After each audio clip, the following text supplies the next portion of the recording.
Hello. Ito magpe-prepare po ako ng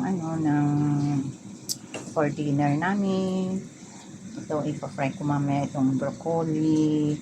Tapos meron akong yan lalagay ko sa tawag nito, pork chop for tonight dinner. At saka ito okra namin. Tapos meron pa akong egg. Yan. Itong egg, kasama yan sa namin sa dinner namin. Ito. Luluto ko po mamaya yan para sa dinner namin. Nagpa-fry ko ako ng lalagay ko itong red onion sa dito sa pinafry kong pork chop.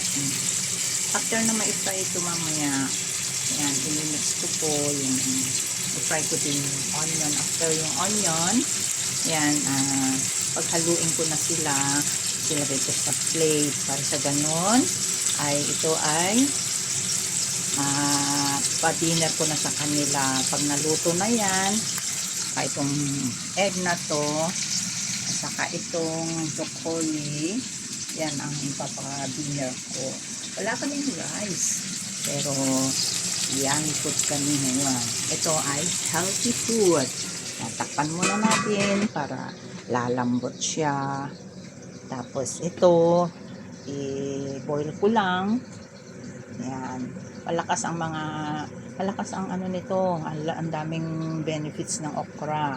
Saka lalo na gustong-gusto ng alaga ko to, yung okra na to. Yan. Minsan nakaka-6 na piraso siya, yung bunso, tapos ganun din sa malaki. Minsan binibigay ko na lang yung share ko.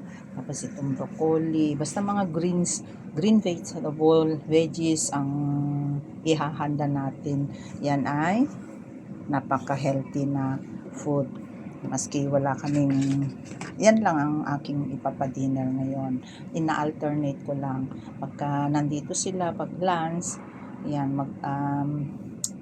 salad ako. Saka morning, salad din yung breakfast nila. Basta hindi ako nawawalan ng itlog. Yan. Napakasarap na dinner nila mamaya. Yan. Sana tangkilikin nyo ang aking munting videos. Binablog ko lang ito at i-upload ko mamaya sa aking channel. Sana hindi kayo magsasawan sa panunood. Salamat po. Ayan, bye-bye. Thank you.